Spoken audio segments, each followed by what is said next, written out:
are new to Fuck Up Nights is that we are too. So we're all sort of going to go along this journey together.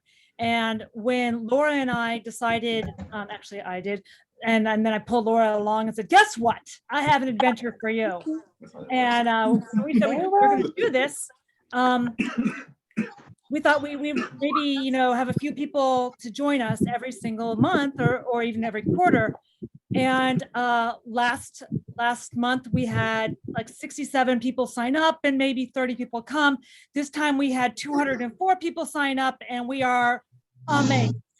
So we are thrilled that you are here, and we want to get off to a fast start. Please mute your mics if you're not talking right now, because otherwise we get to hear you like flushing your toilet or other really cringeable moments that nobody wants to hear. We're going to be recording today, and we do not put that out at this time. What we will do at some point is edit the speaker sessions down, and then Laura and I also take the recording points and are going to start putting them up to Space to Fail and to a couple of other different things, so that we can share some of the key points that people have. So I'd like to introduce Laura Lenz, and then we will. You got to say something, Laura. My name is Rubin. I am an innovator, and Laura, go for it. I am a leadership coach and analytics tradecraft mentor, which means I help people think better. So that between the two of us, we are coming together, and our view is that we want to sort of break the cycle and the culture of failure shame. And so every single month we have a new theme around this. And this month the theme is overthinking. And so last month it was money was the root of all fuck ups. And we had some really great speakers. John Fuse talked about, how, I knew better as a lawyer, but I just couldn't help myself. And, and that was how it sort of messed up his thing. And never good to make the Washington Post above the fold. Then Brad Levy, who's also here again this time, sometimes you do need to follow up. And if you don't, you get stuck with the bill. And then Richard Brody talked about watching out for the strings that are attached to money. And then Mark Jacobson, giving yourself time to heal from when you have a major fuck up. So everything that we do has a component of failure in it, recovering from failure, learning to have the indicators beforehand, and really being able to share that with our teams and build teams that have that sort of like-minded approach. So without further ado, I'm going to open this up to our first speaker, because she's all about empathy, and she's even writing a book on, creating empathy in your coding. This is Andrea Goulet. She's a co-founder and chief strategy officer of Corgi Bytes. Of course, Corgi Bytes are Corgi dogs, software development shop dedicated to maintaining and modernizing software applications. I hear the IRS is calling. From 2009 to 2020, she was the CEO and used her whole background in marketing and strategic communication to develop a new way to work with legacy systems and describe benefits of system modernization. Her work helped her get recognition in the top 10 people in software under 35. In LinkedIn, she's been featured in prominent industry publications as the First Round Review, Hansel Minutes, and Software Engineering Daily. She's also a really great keynote speaker, so I'm so thrilled that she can make the time for us today. And she even has her own 2 courses in LinkedIn. If you have a chance to see them, they are Creating an Agile Culture and Agile Software Development Remote Teams. She shifted in 2020, like a lot of us did, to using her skills to ensure that the Corgi Bytes mission and vision and focus and commitment are aligned and brought to life. So she's doing a lot more in this space of empathy and coding, and she's looking at the intersection of software, social science, and software. She enjoys really talking about this and blogging, as well as doing the good things like hanging out with her kids, watching good physics documentaries. You have to make some recommendations for me. And you can always recognize her by the JavaScript tattoo on her wrist. So without further ado, I will let Andrea take it from here. Awesome. Thanks, Brigitte. It's always weird to hear your own bio. I'm like, is that me? What? That sounds awesome. Because I never look at it. But yeah, thanks everyone. So yeah, I was thinking about the story of overthinking. And I think the story that comes to mind is the time when I wanted to keep my business running and it was not the right thing to do. So my little bit of background. So I reconnected with a good friend of mine from high school, Scott, who actually used to work with Scott Rubin. And he came up to me at our high school reunion and was like, I've been reading your blog about marketing and I want to start a business. I've been wanting to do this forever, but I don't know how to do marketing. And every time that I Google like how to do small business marketing, your blog comes up. And the more I read about your philosophy, you're actually not a marketer or a copywriter, you're a programmer. Because the way you think about content is in terms of inputs, algorithms, and outputs. And I had written how I had like hacked, all these databases and like had all these Boolean searches and had all, today it's called drip marketing. And he was like, I want you to be my boss and run my company and I'll give you 51%, like straight off the bat. And I was like, first of all, we need to work on your negotiating skills because, 51% right off the bat. But yeah, I mean, after exploring it, this seemed like a pretty good idea.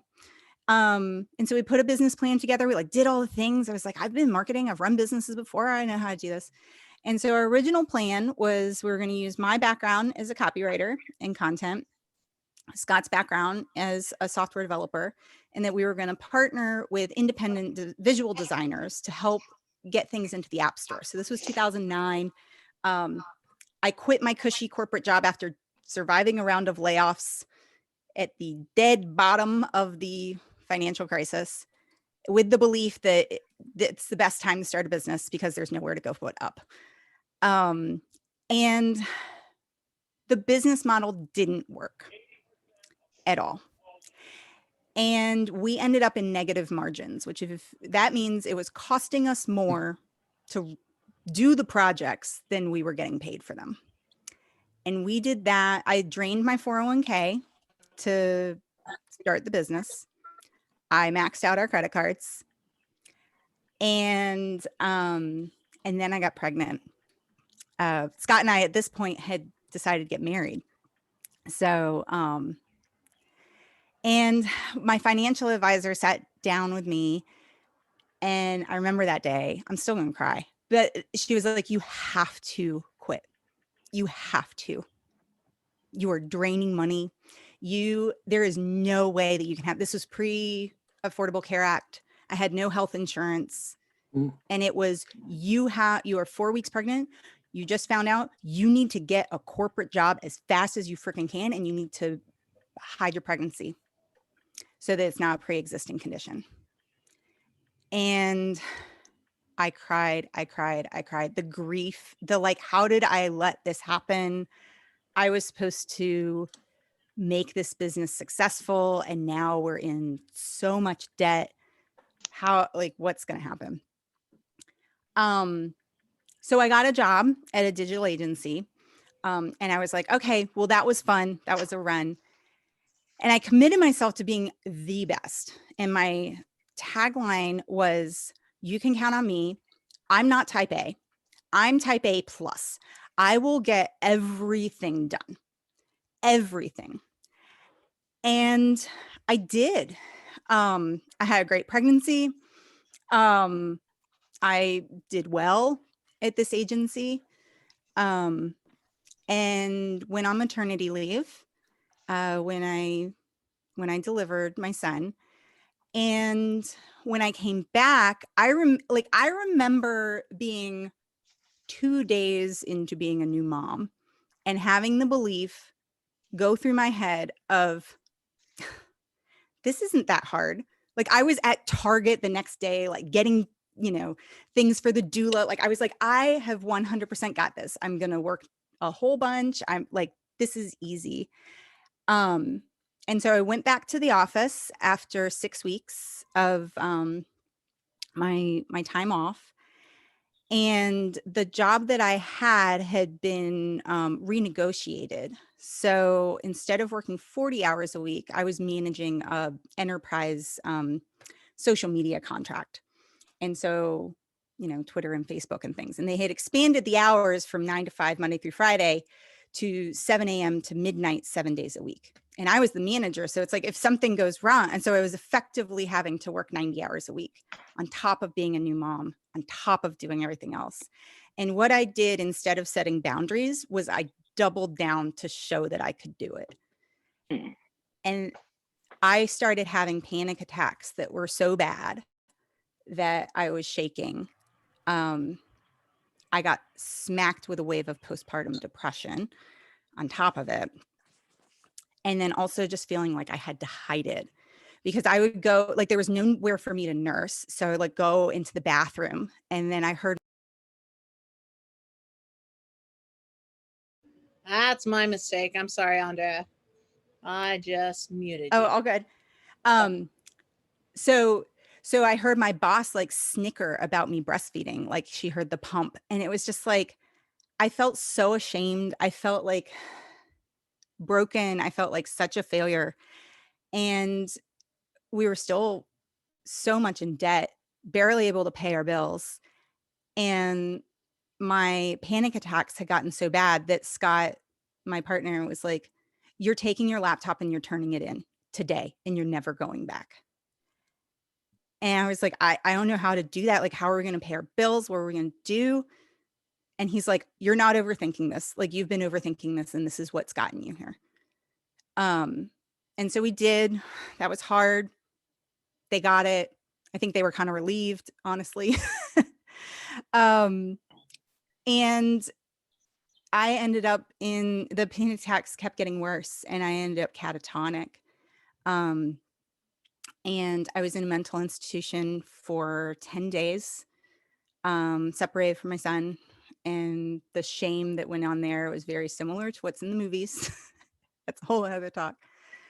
But emerged from it and felt this, like, I had stumbled on some of Brene Brown's work on shame and how important it is to have boundaries, and how perfectionism is actually shame just dressed up in a shiny jacket. And started to really think about, what do I want to do again? And we ended up restarting the business. Like, we loved being an entrepreneur. And Scott had he had gotten a corporate job too, and didn't like the way it was being run. They wanted him to do their whole operations, and they didn't listen to anything he said. So he went to a startup weekend. And yeah, I mean, our son was like 6 months old. I had just gotten out of like a mental institution, and he was like, "I want to start this business again. I can 100% do it." And his conviction, I was like, "Fine, go." And so now we employ 20 people. I'm a keynote speaker. I just got a book deal. And I think a lot of it was that I stopped trying to be perfect. I stopped trying to manage it all. I just my word that I have adopted is Bumble. And I just am a bumblebee and kind of float from one idea to another. And I am a pollinator of ideas, and recognizing that that's where I do my best. And aligning with people who also do their bests. So that's my story. Did I hit 10 minutes? I didn't have a timer. But yeah. So Wow, that's I wouldn't think you knew that, Brigitte. No, I didn't. I knew you'd been very, very ill and Yeah. really struggled. And one of the things we talk about a lot in this group was sort of indicators that we knew that were there that said, this is all bad for you, and warning, warning, warning, warning, warning. And I do the same thing, like, damn it, I'm gonna push through it anyway, right? And if you could say, like, what was the key one that you knew that you had to stop, but you just ignored it? And if you ever saw it again in yourself or others, you would say, like, this is, your brain or your body saying you're done. Yeah. I think to me, it was that, like, I'm not type A, I'm type A plus. Like, when I heard those words come out of my mouth towards a client, Yeah. it was like, that's so true and so sad. Oh, that's bad.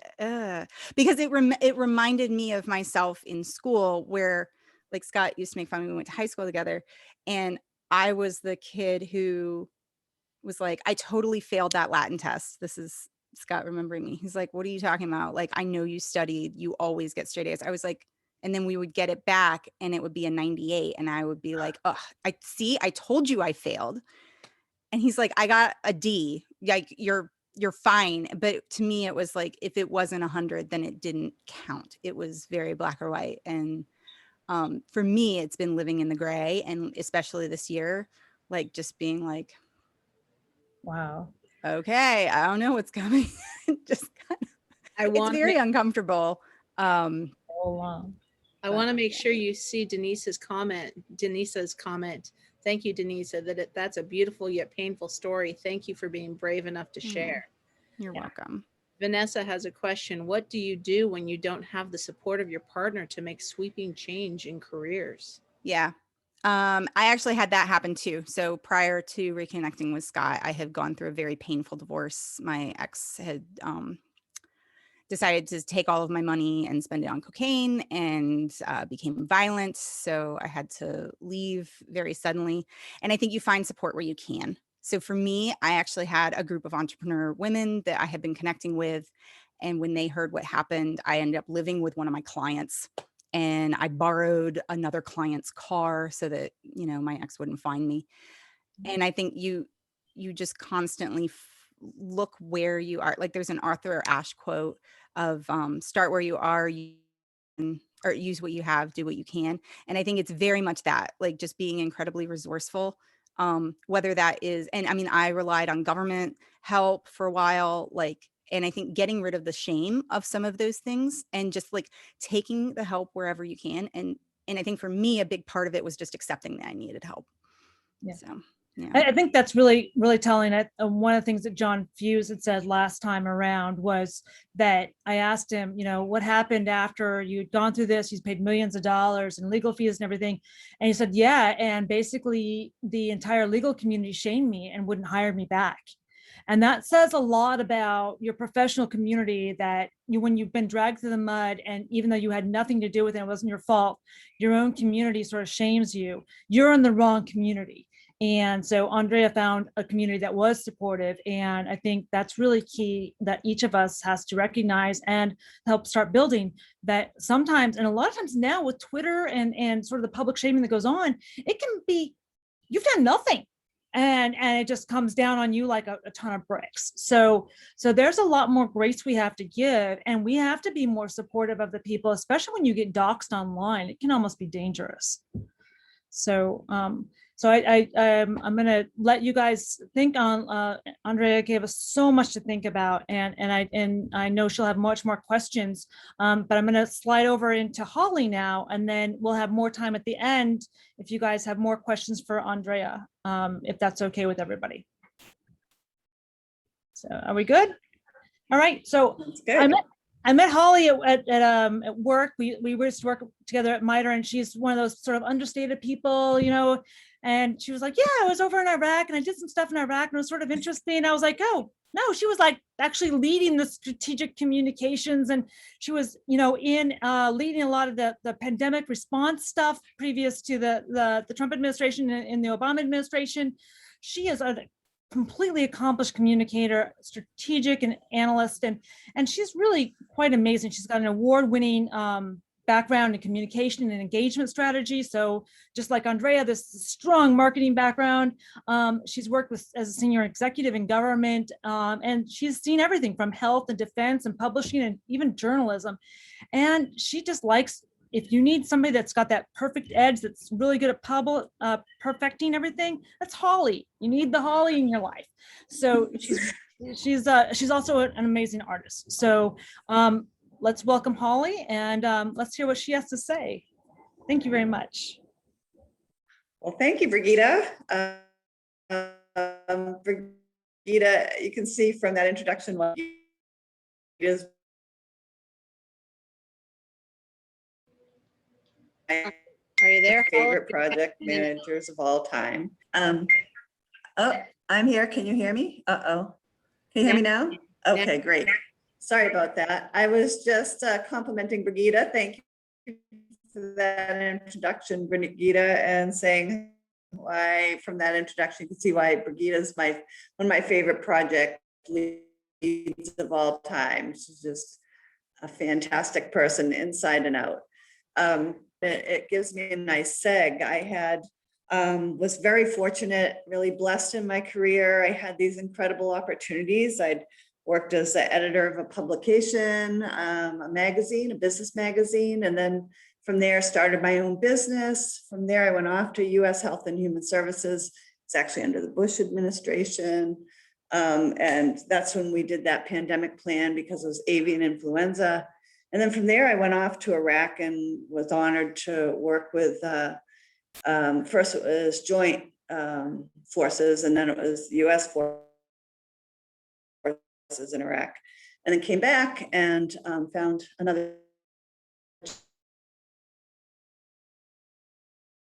I'm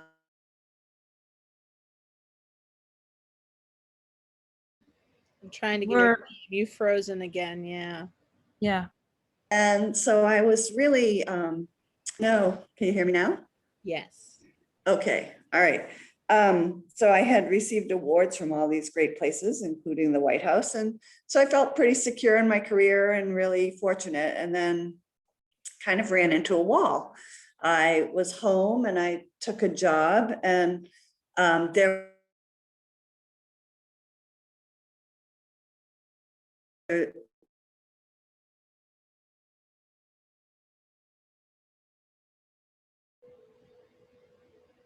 One more time. Are you there, Holly? really interested in pursuing this particular company. Not sure what I can do to fix this. Can you hear me now? Yes. Uh-oh. Okay, sorry. So I ran into a project lead who was really very difficult to work with.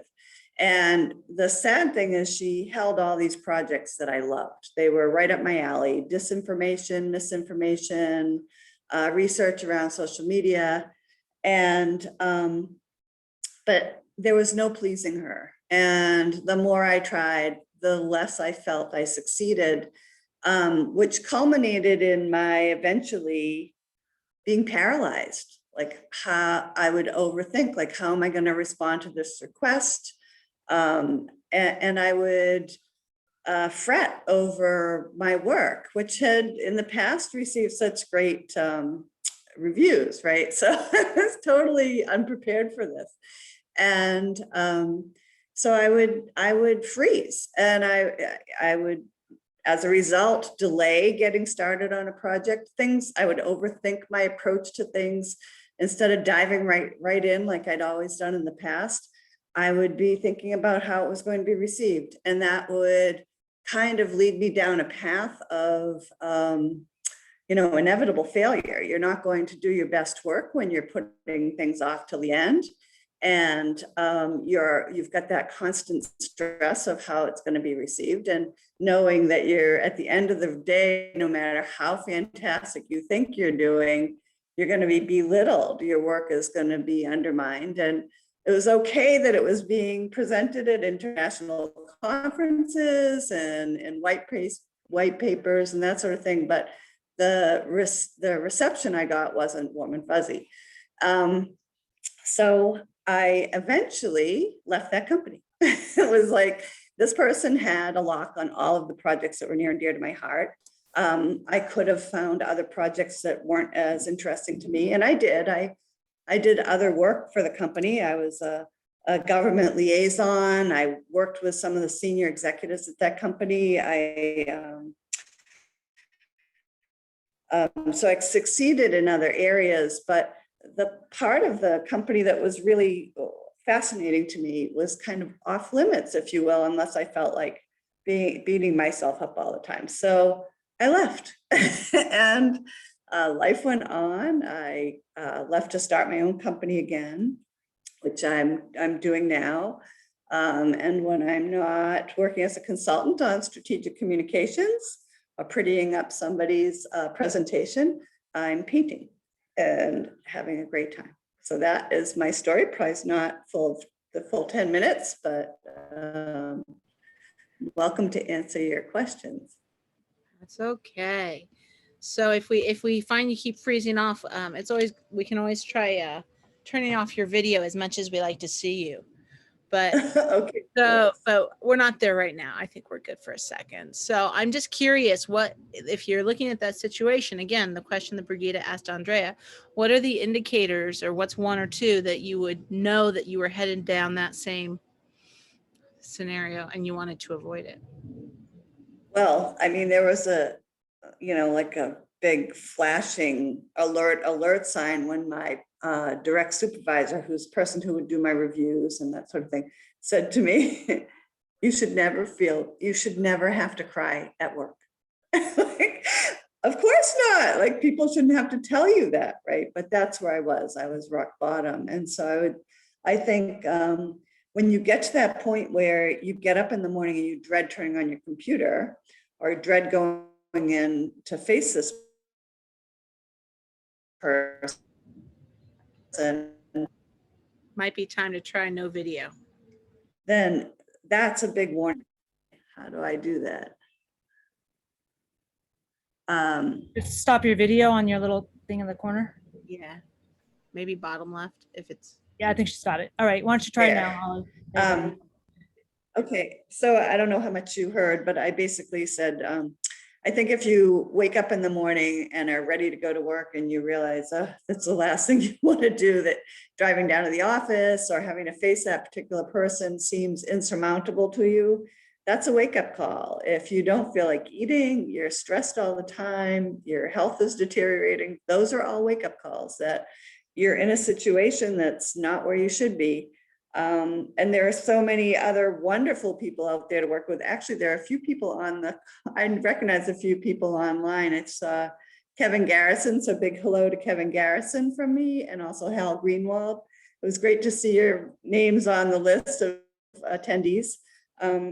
Nice to be able to connect with you in this format. But I would say those are the warning signs. If you're so miserable that the thought of going to work even the next day is bothering you and it haunts you all weekend, it's time to shake things up and do something different. Mm-hmm. So I heard you talking about art and you love what you're doing now. What else did you do to kind of build yourself back up? That's a really good point, because stepping away was only the starting point, right? That's only, like, you're not at the finish line then, you're just at the starting point, starting line. So I really had to kind of move away from that space entirely and take up some things that reconnect with people who I knew were reassuring from my past, of course, that could kind of be appreciative. I met new people through my art, and then found that I was in demand in other areas. And so all of that helped, but really time. It took time, and kind of every now and then I would have a dream that I was at that company and I'd wake up and say, oh my gosh, I'm so glad I'm not there anymore. So, Absolutely. yeah. Absolutely. I might have had a job like that once. I think everybody has one of those. Everybody has. Exactly. Well said. Well said. Well, thank you. I see that Brigida posted a Washington Post commercial that everybody's welcome to grab and watch later. But are there really funny?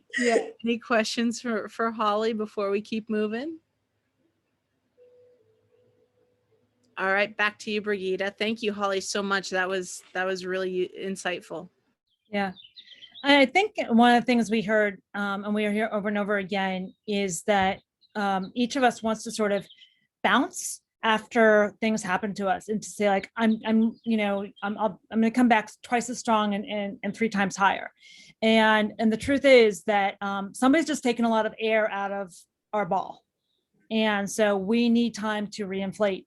And I always joke that I don't like that. I like to think that, like, damn it, I am Superman, and it's that's not the way it is. But the truth is, we all need that, and a lot of people are watching us. And so one of the things that keeps me going is I need to show my kids what it really means to be, a good person and being aware and there. So that being said, I'm going to introduce my husband, Scott Rubin, not because he's my husband, but because he's a really good person, I think, to have on the speaker things, because for a long time, he was my mentor. I came here in 1999 and I was a GS7 for the DEA. And I thought I was totally hot shit because I had like a zillion publications from Sandia Labs and I could do this and that and the other. And my husband, who had no college degree, no publications, no anything, was like one of the highest guys at DARPA. And he had done it because he had amazing emotional intelligence. He showed people how to value him. He did a really good job managing all the things that I struggled with. And so he has really done an amazing amount of things in his career and jobs, but he fails over and over again in different ways. And I think we all can learn from the different ways that we do fail. Right now, he is both an adjunct lecturer at Georgetown. And before that, he was a lecturer at George Washington University, where he teaches lessons on cybersecurity landscape, policy, management, all the different aspects of that. And he also is a senior manager at Accenture. So he works in the intelligence mission and everything from systems engineering to operational capabilities. But he started his job in his whole career in the Air Force as a guy doing, electronic cryptographics communication. And from there, he sort of morphed in his career over and over again in different ways, accepting risk and moving forward. And then finally, where we met at DARPA, where he became the chief of information security. And he was responsible for, the inventor of the internet. He was in charge of, their entire operational cyber mission. And so he has moved up through all those different components throughout his career. So, and he's going to talk about, what happens when you are at DARPA and you decide to use your special powers for maybe something that people don't like you to do. So without further ado, I'm going to let Scott take over and he'll tell you about what kind of adventures he's run. Thanks, Brigitte. Thanks, everybody. And I see a lot of friendly faces too, which is great. Good to see. So when Brigitte first got rolling with this with Laura, I thought to myself, I don't have anything to offer. I don't have any big screw ups because I suffer probably from overconfidence more than anything. But as I listened in on the first one, and I sat back and thought back in my career to moments that I probably don't like to reflect on, where I dodged an incredible bullet, and I probably should reflect on it and then what I learned and what I got from it. And this is a story that's sort of like a technologist behind the scene joke. Like if you know the aristocrat joke for comedians, this is sort of the story that works behind the scenes with technology people. And I can't tell that story here because I'll lose most of you. So I promise at the end, if any of you are super into this technology, I'll be happy to answer questions. So I decided to say, let's make this accessible so you can hear about the hilarity of what I did and how it led to my overthinking journey. So as Brigitte mentioned, I was the first chief of cyber at DARPA. I got duped into the job. It wasn't something I was looking to do. It was something I was asked to do. I had a great team, and it was earlier in the technological world where we're now hearing about cyber events on a near daily basis. The pipeline that just got taken, Colonial Pipeline, we all heard about it. Many of us suffer from the gas loss. It seems like these cyber attacks and hacks and ransomware, they're happening on just an incredible ongoing basis. But back when I was asked to get involved in this, novel attacks were not common. It was very, very hard to break into a place and make something work like that. So you just didn't see really easily accessible kind of activity like that. So I was at my desk getting ready for a morning briefing, and one of my analysts comes in and says, hey, this attack just came out into the wild, and it's insane. It doesn't even make sense. I said, what is it? He says, well, all you have to do is put these characters at the end of a web link, like when you type in the URL line for www.google.com, you add these characters, right, to a certain kind of a site, and it unlocks everything about the site, its names, its passwords, its administration, everything. And you listen to that and you go, that doesn't work. There's nothing that's simple that you just do that. And he says, I just read it. I just got the report.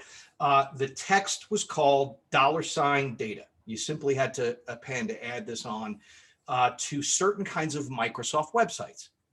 And I didn't have one at the ready, and I was in complete doubt. And again, I'm overconfident. So I just went into my browser and up popped Conan O'Brien's webpage for NBC. It was in the news feed, and it had the correct format right away. So nothing's stopping me. So I just went ahead and put the attack information in, and it works. I'm immediately presented with a full report of this site, of how it works, who the admins are, the passwords, you name it. And my first reaction was, well, that's interesting. I didn't think it would work. Like, I didn't even pause to think it would work. So we laughed about it, and then we wondered internally, are we at risk? And we started to do the smart thing, because what I just did was not a smart thing. We started the smart thing to think about, let's inventory and see if we're at risk. I had no idea what was going on behind the scenes. I drew a picture earlier. So here I am at DARPA. NBC sees this happen. They just see the door just fly open. They caught it. And of course, that's bad. Then the next thing they see is that it's coming from a Department of Defense address. Also weird, not good. So they capture this information. They call their attorneys at big NBC, and the big NBC attorneys go, we're going to call public affairs at the Pentagon and tell them this is happening, which they do. Public affairs gets this information, and NBC's spewing what they're seeing and where it's coming from. And they realize it's coming from the Defense Advanced Research Projects Agency, which it is. And then that leads them to look into their systems at which actual system it's coming from. And it's coming from the Chief of Cyber's desk, mine. So now the Pentagon notifies the director of DARPA, Dr. Frank Fernandez, that DARPA is actively engaged in hacking NBC's commercial website, and the Chief of Cyber is doing it right now. And I'm in my office, enjoying my coffee, completely oblivious to all of this. So when the phone call comes that I have to go upstairs, I had no idea what I was in for.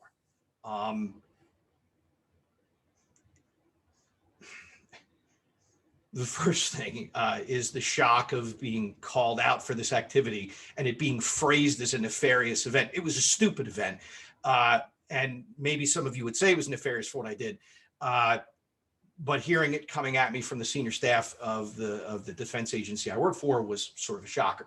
I did something I still do to this day. I asked for a few minutes to help get to the bottom of it. Yes, I did do something, though I'm not sure exactly what I caused.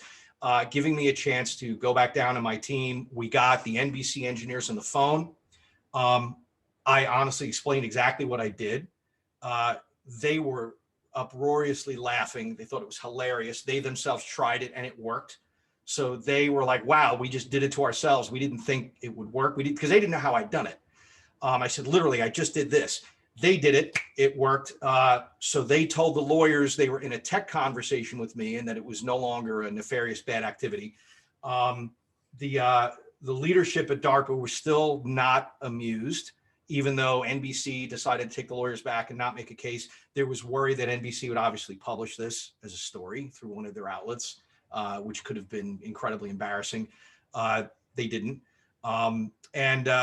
A couple of people came to my aid. The CIO at DARPA, a good friend of mine, David Thompson at the time, went to bat for me and said, you know, Scott's part of the community of how we learn and how we grow here. Give him a chance to keep using what him and his team have to do good. And they did. Now I'll be 50 in June. I cringe at that story. I cringe at what I did. Then I didn't. Then I just thought, this is sort of hilarious.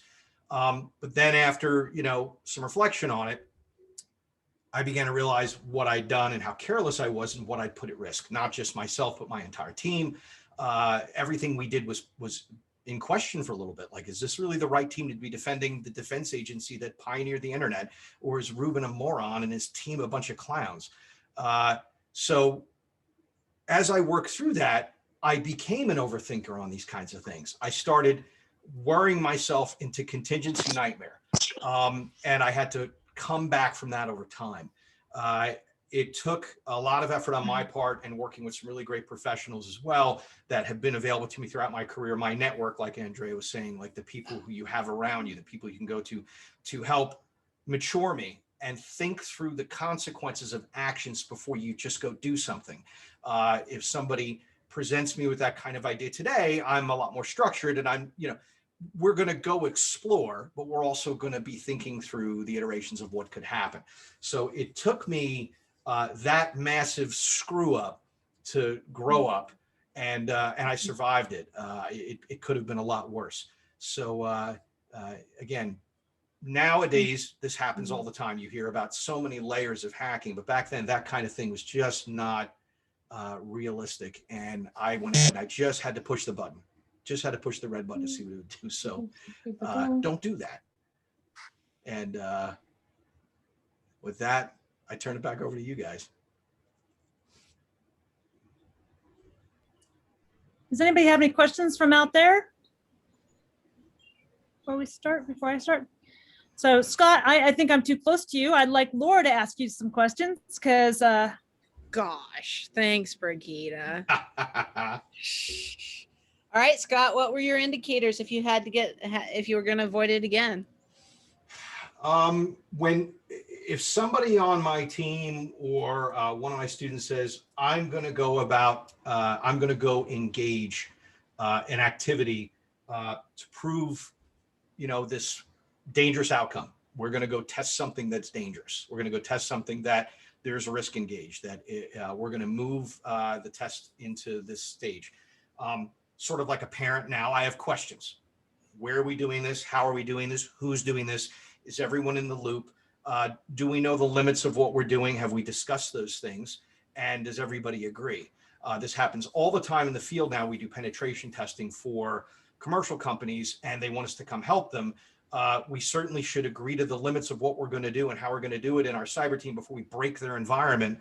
And then someone's saying, I didn't know you were going to go that far. I didn't know you were actually going to damage something. So we should probably be discussing that and then making eye contact and making sure we're getting a lot of north-south and everyone agrees with the terminology, everyone agrees with the activities and actions in the plan. And if anybody doesn't, we go from that. We still have accidents, things still go wrong, but that's the action that are in front of us to ask more questions, make sure more people are aware.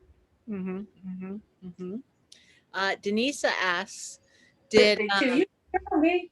Whoops. I did not know. I'm trying to make sure everybody's mute. Sometimes It's okay. That- It's a lot of people. Yeah, exactly. Uh-oh, I thought I clicked it. Hold on one second. And then, okay, yeah. So Denisa asked, did it open things up for just everyone? Did it install or allow a bad actor to get in on your heels? No. Well, this is what it did is back in those days, get a little technical, websites were moving to what was called a database-driven design. Websites back then were fairly static and annoying and terrible, and people were experimenting with websites and they were poor. And there was this idea that we could have dynamic content, that databases could hold all the content, and when you went to the website, it generated the web page for your experience. It tailored itself to whatever you did. And what this attack exposed was that very sensitive database connectivity that then someone could immediately take advantage of and then go ravage the environment. So it could let a bad actor in immediately. It could have. If somebody knew that attack and knew you weren't protected from it. By the way, Microsoft had protection out for it that afternoon. It was so bad. They had actually published a fix to it that afternoon. But it could have. It certainly could have. I could have disabled NBC online. I could have changed everything about their site in a matter of minutes with that information. So it could have been really, really bad. But I'm fascinated that you managed to you managed to turn it into something not quite so, at least on the other side, NBC wasn't going to sue, NBC wasn't going to publish. So what do you think it was that you did right there? I don't know. I think a lot of it was me saving my own fat butt out of the frying pan. I'll be honest. I'm not sure I did anything smart or heroic. I will say, and there have been other examples of this that you can read about. There have been some famous ones, much more famous and interesting than mine, where hackers or really smart people discovered flaws in the entire internet and then had to let people know. And I think the thing I did was I didn't make a big deal about it. I didn't choose to make up a story about what happened. I didn't choose to go public with it. I didn't choose any notoriety from it or anything like that. I wanted everybody to be safe. I wanted everybody to be protected and to fix the problem that I just stuck my finger in to see if it would work. So that was probably the best thing I did, was just not do anything too rash. Yeah, Denisa says that, yeah, sounds like being sincere and upfront with them was really what saved you. And I think that's what we also heard with Andrea and Holly is that people value honesty. Now that means that we as managers or people who are sort of helping mitigate some of this also have to say, hey, you know what, thank you for bringing it to my attention. Because a lot of times the first thing you want to do is like, oh my God, my head is now on fire. You know, how do I put it out? And people are coming to us and saying, hey, you know what, I really screwed up bad. Help me out. You know what? We should help them out, you know, and do a better job on that. So it sounds like Dave really helped you get through that. He did, and the guys at NBC. The guys at NBC treated it like a learning opportunity. They admitted, had they heard about it, they might have done the same thing. A couple of engineers said, wow, I wouldn't have believed this worked either. I might have tried it. There was some simpatico ideas passed around. So, and I humbled myself before them because, you know, I screwed them up. So, I own it. Anybody else have any thoughts or questions that they wanted to bring up for Scott or anybody on this panel as we go forward? We got some more, it's 5:48. We have some more time. We can even go over. Chris and Paulina, thank you for the comment. I don't know the answer to that if I had a great reputation, but I say thank you. I'm humbled. Really, I am.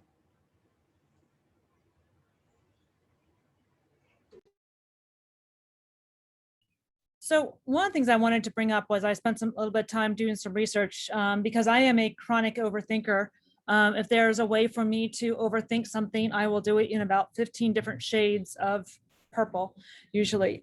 And so there was a really interesting HBR article out by Melody Wilding about how to stop overthinking everything. And she said, you know, people like, you know, the overthinkers of us are they what she calls sensitive strivers. And there's actually some research that shows that we have different brain circuitry related to mental processing. So we sort of process the world more deeply than others, and which can be a good thing and a bad thing, because that means we also take in so much more information, and then we end up just looking at all the different nuances, and that can be great for us, or it can just undermine us. So what should we be doing? Well, the first thing is we need to start putting aside our perfectionism. And she gives us 5 different questions we should ask ourselves. And you know, you can go through those yourself, but the one I really think is really interesting is, you know, what, based on what I know and the information I have at the moment, what's the best next step? Just like, I can't know it all. I am so good at researching. I can research things down to the gnat's elbow, but you know, based on what I have, I'm going to stop right now. I'm not going to, you know, one more second, you know, what's the best thing I can do? So second, right size the problem. You know, some decisions are worth mulling over, you know, whether I should, you know, make a major decision on my career or stay where I am. Other things, not so much. Doesn't matter whether you use granulated sugar or, you know, turbinado sugar for dinner tonight. It'll be fine. Leverage the underestimated power of intuition. Intuition is actually very strong, and there's actually a great deal of research on this, and they show that it works like a mental pattern matching game, and the brain considers a situation, quickly assesses all your experiences, and makes the best decision given the context. And so really, you know, let your intuition guide you in this. Take a page from Steve Jobs and others. Limit the drain of your decision fatigue. You know, make fewer decisions. cull some of these things out of your day so you don't have to make it a dozen different decisions throughout the day. And by creating these routines, not just in like your daily, like whether it's food or clothing, but also institutionalizing best practices in the way you work and removing yourself from meetings or something like that, also lets your brain sort of relax a little bit. And finally, construct creative constraints. You know, basically there's something called Parkinson's law, which states that the work expands the time you allow it. So if you have a month to make it, guess what? It's going to take you a month to do that project. But you know, if you only have a week, what happens? Wow, I can get it all done in a week. So, you know, you need to think of ways to sort of bring things in and give yourself artificial deadlines or other ways you can sort of constrain yourself artificially. So what other types of tools or things, I gave you guys 5, that are you guys using to stop your overthinking? Anybody? So, Do you want them to speak up or put it in the chat, Brigida? please speak up. I'll share. I love the term sensitive striver. Oh my gosh, that like hits my soul in like such a deep way. Because, and I think some of it is like that sensitivity is, especially if you're a woman, especially if you're a strong woman, that's seen as bad because you are both strong and you're sensitive and you're not allowed to be both. You either have to be this or you have to be that. And it's like, that's something that I've really found challenging in my career is like, no, there's good with both. Right. For me, actually, so one thing was that 2 years ago, I went and got tested for ADHD, and I had undiagnosed ADHD. Really lots of ADHD. So, and with that, that's some of the impulsivity, some of the like challenges there. And so being able to be adequately treated for that has been life-changing. And now I can actually see the details, I can plan. But I was one of those people who, because I was striving so hard, I actually had 4 different psychologists over my lifetime say, no, there's no way you have ADHD because you mean straight A's. Like, and so there is this stigma, like the way the ADHD shows up in women is different. But like, I had no idea, but now that I have some of that support, that's been huge too. And yeah, that article, I can't wait to dig into it because that hits home. And a lot of those things are exactly what I have been working on in the past couple of years to keep myself sane. Yeah. Yeah. And go ahead. I use 2 tools. They don't always work, but sometimes they're successful in getting the conversation in the right direction. And the first one is the engineering concept of time boxing, which is we're only going to spend a limited amount of time and energy on this question. We are not going to allow a question to overpower the day and drive all of us nuts. We have to actually, at some point, even if we can't make a decision, stop and put it to the side and get back to it, or make the decision with the best information we can so we can move to the next challenge. There's nothing but a list of challenges. So amongst engineers, I'll say, let's time box this because they know that phrase. And then they get in game mode for that. Around non-engineers, I'll say, can we just look at the watch here and make a decision on a limit to let's get an outcome in the next 15 minutes. And if we can't get there, we're going to stop. That also, I find, gets people moving a little bit. The next thing I do, and I have great success with this, but some methodologies have a challenge, is when I'm in a situation with a client or a colleague where I can see we're caught up in overthinking and we're not getting anywhere and we're sort of wrapped around the axle on some, different levels of the problem, I'll stop and ask them, what does success look like? And there's only one time in my entire career I've asked that question, and a person said to me, I don't know. Invariably, I can get people to say, well, success would be the decks on the back of my house and I'm grilling a burger. Okay, so let's take a deep breath and let's subdivide back to that. What does success look like? It helps a person, visualize where they're trying to get in the conversation, helps you understand what their context is. And the other thing I notice at least 50% of the time is people's eyes go up. They don't know. They have to think about it for a second. Some people, it's right there. Success is that deck on the back of the house, Scott. Isn't it obvious? Well, okay, maybe it wasn't. But if they have to stop and think about it, maybe they themselves are overthinking. They lost sight of where they wanted to go. They don't even know. I get that conversation. It doesn't mean that's the result we'll get, but it's a way of moving the context forward a little bit. So And I would say for me, it's step away from it. Step away from whatever it is that your brain is stuck on and take a walk or, go kickboxing, whatever it is, whatever your outlet is that kind of frees up your brain. Allow that time so that you can focus on something else for a little while, and then you come back and the problem isn't nearly as insurmountable as you thought it was. And often if I take a walk, that is kind of like sprinkling, I don't know, some kind of magic dust on the problem, because I work it out, whether it's during the walk or I come back and it's like, oh, fresh eyes. I've cleared my head. I've stepped away from it. I'm not wrapped around the axle. To me, it's finding that outlet that enables you to breathe, really, and to, I think by freeing your brain and not focusing on whatever it is at hand that's kind of got you rankled, I think it provides your brain with some space to work out that problem, whether you realize it at the time or not. And so you come back with fresh eyes and go, oh, that's the solution. So when you find you're wrapped around the axle, step away. That's my secret sauce. that's a really good point. I have a friend, Stephanie, who's on the call virtually that I went to grad school with, and she had a really big issue, and she'd been mulling it over and mulling it over and mulling it over. And she said, I had this long email. I iterated on it. She goes, then I went and I took a 3-mile walk. I came back and I called the guy, and you know what? He said this, and this. And it's sort of everything that she thought was sort of out here was actually really addressed very succinctly. And she got so much further, but she had to, like Holly said, step that space away. And then she got there in a very, but then she also was very more direct than allowing herself to go back into the loop. And Denisa brings this up too, is like, you can keep going into too many questions, and you will keep doing that.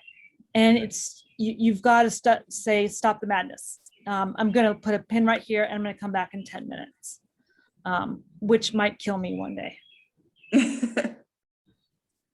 So, yeah, Paul has some interesting things. He says, yeah, Monday through Friday is different than Saturday and Sunday. Yeah.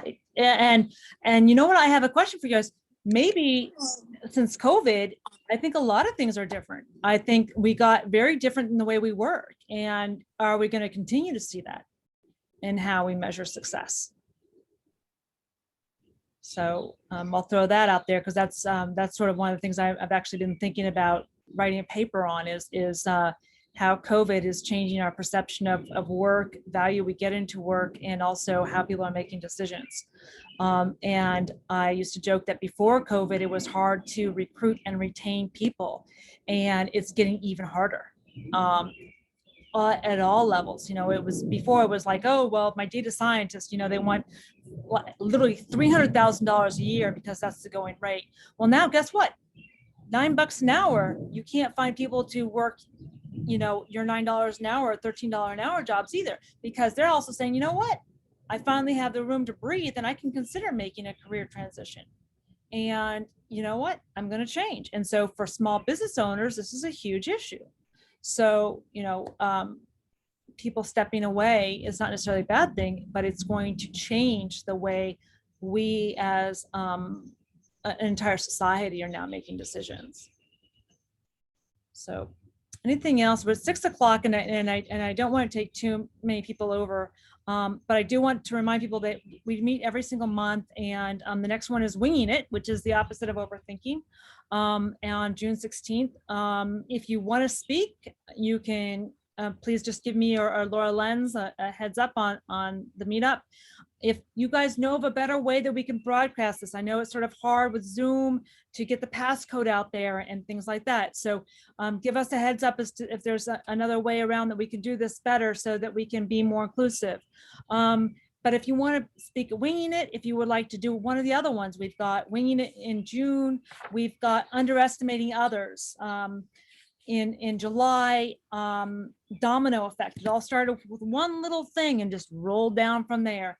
So, you know, we have all these different topics coming up. I really enjoy getting to know everybody in them. And please, you know, you see that people are very, as Fuck Up Night says, we live without filters. They're very open about things. They're very, you know, engaged. And I think the big thing that I want everybody to take away from this is we are building a group of people that have like-minded ways of working and viewing failure and community and support through it. So this is also a good opportunity to find people that, hey, you know what, I want to work with somebody like that. Somebody I know that's got my back because they understand what I've been through, or I know what they've been through and gone through. So I'm going to end there, and I'm going to let Laura go from here for the, you know, what her thoughts are. No, I just want to add to the other aspect of this is I love hearing about people in other industries, other business, talk about their failures and what they did, because sometimes we can get in our hole of our industry or government or whatever we're in, and sometimes we need to see what models or things have been tried elsewhere. So no, this is fantastic, and it's been a great night. And we do have a couple of comments back to respond in response to you, Brigida. So we can look at those later. And yeah, that's all I got. So hopefully we'll post a few of our key takeaways on the Space to Fail and also the meetup group, and go from there. I did see a question from Jean, I think, Jean, really quick, if that's okay to Why don't just you address, you can it. address it, please. Yeah, so the idea about how to reach a balance between getting something right the first time versus trying to be perfect, that things take so long to start, that is my deepest struggle. So I feel you very, very closely on that. And I think for me, it's about having an experimentation mindset so that I can collect data. So it's like, okay, let me intentionally try to do something I feel very uncomfortable just starting and winging it, and just see how it goes, and just like see. And then it's like, if I work on kind of in my natural state, it's very much an overthinker. And it's like, okay, let me do almost like A/B testing, right? and then you can see, okay, actually, you know what?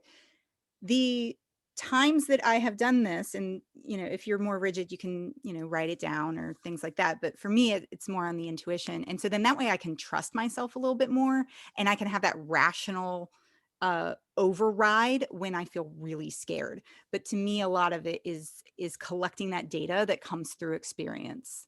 So can you hear me? Can you hear Mhm. me? Yes. Yeah. Oh, hi. Thank you. Yeah, I asked that question. It's because, like, you know, like, there are times where I have something that I really good idea and I want to start it, but sometimes I have to check all the different variables. Like, I'll give you an example. First of all, I've never posted anything like on Instagram, but a friend of mine told me, hey, post it. But then I have like music in the background, and, you know, I have to get permission from the you know, the record company to use the music for, you know, the dance. And then the other thing is, I searched that sometimes people take your photo or video and then they, you know, use it somewhere else. I'm like, okay, now I have to put like you know, a watermark so nobody copies my photo. And then, so I was just giving you an example of, so I'm trying to like make sure that I follow the rules, but then this has taken so long. It's been over a year. I haven't posted it. And then someone told me, oh, you know, you're just trying to, you know, you don't try to be perfect, just put it there. I'm like, but what if I put it there? And then they say that, oh, now, you know, someone could sue you for not using their, getting permission. But I'm just giving you an example. But sometimes things take a while because you're considering the different variables. Yeah. I'm just saying, so I appreciate your response, but like, what do you do in this type of example where you have more than one thing that you have to check before? Should you just put it there and just, like somebody said, don't be afraid to fail, just put it there and whatever happens, happens? I think it has to do with risk, similar to what Scott was talking about. And in risk, you have two different vectors. You have likelihood and you have impact. So the impact of somebody having, like, if you accidentally have the music playing, like, you take down the post, right? And then it's like, they'll send you a cease and desist letter. They'll say, hey, you're not supposed to use this. And you're like, okay, cool. Like I got a cease and desist letter when I was Yep. running my first company. I used somebody else's name, like exactly, even though I'd gone to the trade and I had done it. And so there's this idea in software of what's called rolling back. And like, this is a strategy that we use often, is that you need to have, like, rather than trying to prevent every possible bug or every possible everything. And I've been in large enterprise organizations, and Scott, you can probably speak to this too, but the mindset in the software community in security is going less from like, let me create this like fortress that's impenetrable and nobody can ever get in, to let me get really good at recovering really fast, and let me be able to roll back and just figure out whatever comes, because otherwise you won't start. So, I think those two things, they're, To that figure point, out if it comes, then what'll I do, and what's the worst that can happen? Right. And to Andrea's point, so a gentleman wrote an article in The Hill. He's a professor at Southern Methodist University, reflecting on the pipeline hack. And he said a few things that I thought it was an article from The Onion. He said, don't ever hire anybody who's been hacked. Don't ever hire anybody who's been hacked and defeated. Make sure they never get a job. I'm not kidding. It goes on and on and on about you can have a perfect environment, and anybody who has been damaged, fire them. And a colleague of mine sent it to me, and I read it. I thought, this can't be real. And it is. And then the author himself tweeted the article. He's getting ratioed or dragged, as they say. But instead of attacking him on his background or that, I wrote a tweet to him and then messaged him and said, I would love to debate you as an adjunct. I'd love to, play this out, because people need to hear this. It's not to shame him or debase him. It's that I have an alternative to that. And it's what Andrea was saying, is that as the world expands, as our knowledge expands, as the challenges expand, there's going to be things that go wrong, and we can roll back and we can recover. And as long as we're honest about it, and we're doing the right things by ourselves and our teammates and our clients, we can recover. The idea that that's the end of your career and there's no recovery and you're a bad person and it only happened to you is insane. It's not even close to true. And I was shocked people had that mindset. I was like, wow, I've got more work to do to educate folks that this isn't how the world works. So in the case, like you were describing with Instagram, I had 2 videos flagged that have got to be 2 years old on Facebook that claim I have a copyright infringement. I guess Facebook's cranked up their scan. I had some music in the background, and it said, we'll mute the video down for you. I said, sure, mute it down. Just bring the volume down. Nobody's in trouble. Nobody's going to court. I didn't get a cease and desist. I just got a warning that music providers decided that muting down the sound is enough. Okay, problem solved. So yeah, I would say you look at the outcome and the consequences, it's not the end of the world. Yeah, Paul has a couple of comments on that too. He says, aren't most hacks perpetrated by attacking the weakest link, i.e. the users, and therefore hacks are nearly impossible to prevent? Well, it's 2 things there. And the first part is the people are the weakest link for a number of reasons. People can be fooled and people can be manipulated. So if you're a hacker that's aggressive enough and aware enough to attack people, Kevin Mitnick was probably the most famous example for many years, you don't need any technical skills at all, really. You just need willing people. Kevin Mitnick would appeal to people's sense of help, that people want to help you. So he would always act like he didn't know what he was doing, and he would act the role of, can you help me? And he would pull information from that person and then go back again, but sounding a little bit more up the chain. And eventually somebody would give him access and credentials. So that's social engineering, and social engineering is incredibly powerful and is probably the fastest route when you consider mathematics and programming and technical skills like Andrea's company employs, how hard it is to go do that. But are they nearly impossible to prevent? Nowadays, yes, and there's a reason. And it's a simple trade-off. The more features you want, the axiom goes, the less secure you are. If you want to be very secure with information, well, simply don't put it online and limit the features. Only have one modality, a phone that flips open and makes calls. And then your information's much safer. But that's not what people want. They want the smartphone that tells them where to go and reminds them they've been here before and tells them their friend's house is nearby and tells them something's on sale. But all of those things have opened you up as a person to being hacked. All those different sources have to be managed, and they're not all very well managed. They're hard to manage. So yeah, that's the problem, is the more convenience we want, the more feature we want, the more security risks fan out. And we make a lot of features.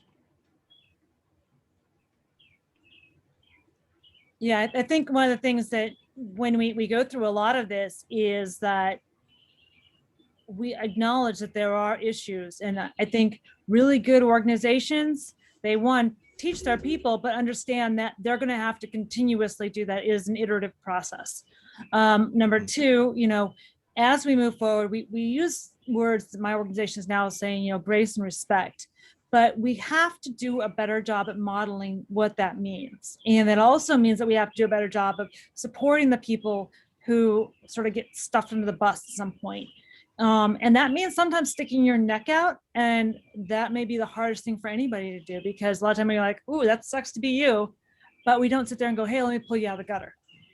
And so maybe that's when we have to have a discussion about. In fact, that's the topic I was thinking about was, I was going to call apology not accepted, which is when either somebody apologizes and people think that's a reason for them to go now and sue you, or you didn't apologize, and because of that, you caused a major thing. So we have a lot of different ways that we talk about failure and how it gets thrown back in our face. But sometimes even acknowledging that failure can make it sometimes worse for our society. So anyway, is there anything else? We're actually, Laura, I'm actually doing a better job in keeping us on time this time. You did a fantastic job, Brigida. Thank you. All right, so I expect to get some requests to if you guys want to speak, and if not, it is perfectly okay for you just to hang out in the background and type away. I know there's lots of people that prefer to do that, but if you want to speak, if it's the idea behind Fuck Up Nights is always 7 minutes, 10 pictures, but we don't care. 7 minutes, 10 minutes, you're fine. 1 picture, 10 pictures, you're good. Just come, be authentic, be, and be engaged and be open. So that's all we asked. There was a really great, I forget where I read it. There was a Buddhist monk who wrote a book. I wish I could remember which one it was, but he gave the advice of live your life with the mantra of you cannot do this wrong. Nice. And that has saved me. So if you're thinking about speaking, I speak a lot. This is probably one of the safest places where you cannot do it wrong, because the more raw and vulnerable you are, the more celebrated you're going to be. So, there is no wrong. And when you start to think your life that way, it's pretty mind blowing. And then it can give you some courage to do some pretty amazing things. Yes. My dad has an expression that reminds me of it. This isn't a dress rehearsal. Life isn't a dress rehearsal. So you may as well go. I don't know how to replace this phrase. So balls to the wall. My dad has an expression that goes like this: "You meant to do that." Yeah, my dad will do that. Always hilarious. Awesome. So I would say so go full drag, right? Go. That was the expression I was looking for, Brigida. Yep. Full drag, full speed ahead. Yep. All right. It sounds like a good ending. So let's go balls to the wall. Let's go full drag. Let's go do it all. Most of all, let's go have somebody else cook our food. I say it's a good day for Moby Dick. So anybody, I'd say join me. I'm agreeing. All right. Sounds good. So until next month, thank you very much, Holly. Thank you so much, Andrea and Scott, for joining us, and everybody. These are always really, really wonderful sessions. I appreciate it. Thank you, Brigida. Thank you, Lauren. Thank you. Thank you, the presenters. Thanks, Brigida.